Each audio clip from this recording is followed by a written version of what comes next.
Hello guys, today special மீன் குழம்பு தாங்க பார்க்க போகிறோம். மீன் குழம்புனாலே எங்கள் மாமி தாங்க எங்கள் வீட்டுக்கே ரொம்ப ஃபேமஸ். ஸோ அவங்களோட மீன் குழம்புக்கு எல்லாருமே அடிமன்னே சொல்லலாம். இப்போ வாங்க அவங்களோட மீன் குழம்பு எப்படி இருக்குன்னு பார்க்கலாம். ஒரு பக்கம் சோறு வெந்துட்டுருக்கு, இன்னொரு பக்கம் எண்ணெய் காஞ்சிட்ருக்கு. ஸோ எண்ணெய் காஞ்சோன்னா அதில் கொஞ்சோண்டு வெந்தயம், 10லேருந்து 15 சின்ன வெங்காயம், கொஞ்சோண்டு கருவேப்பிலை, 6-7 பூண்டு சேர்த்துக்கோங்க. நல்லா எல்லாமே வதங்கணும். அதுக்கு கொஞ்சமாக உப்பு சேர்த்துக்கலாம். இப்போ இது வதங்குற கேப்பில் ஒரு லெமன் சைஸ் புளியை எடுத்து ஊற வச்சுக்கலாம். நான் சொல்கிற அளவு எல்லாமே ஒரு 4 பேர் 5 பேர் சாப்பிட்றதுக்கு தேவையான அளவு தான். மல்லிப்பொடி 4 ஸ்பூன். இந்த பக்கம் எங்கள் மாமி எல்லா மீனையும் க்ளீன் பண்ணி வச்சுருக்குறாங்க. இப்போது மல்லிப்பொடி எடுத்து வச்சுருக்கோம்ல, அதில் நம்ம ஊற வச்சுருந்த புளியை கரைச்சி ஊற்றிட வேண்டியதுதான்.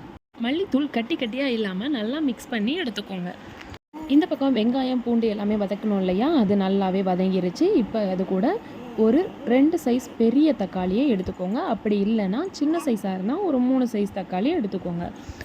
இப்போது தக்காளி வதங்கினதோட அது கூட கொஞ்சம் மிளகாத்தூள் 2 இல்லை 3 ஸ்பூன் எடுத்துக்கிட்டாலே போதுமானது. இப்போ எல்லாத்தையும் நல்லா சேர்த்து மிக்ஸ் பண்ணி வதக்கிக்கலாம்.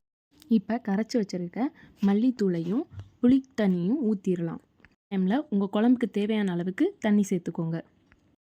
இப்போ நல்லா ஒரு டைம் மிக்ஸ் பண்ணிவிட்டு மூடி வச்சுருங்க.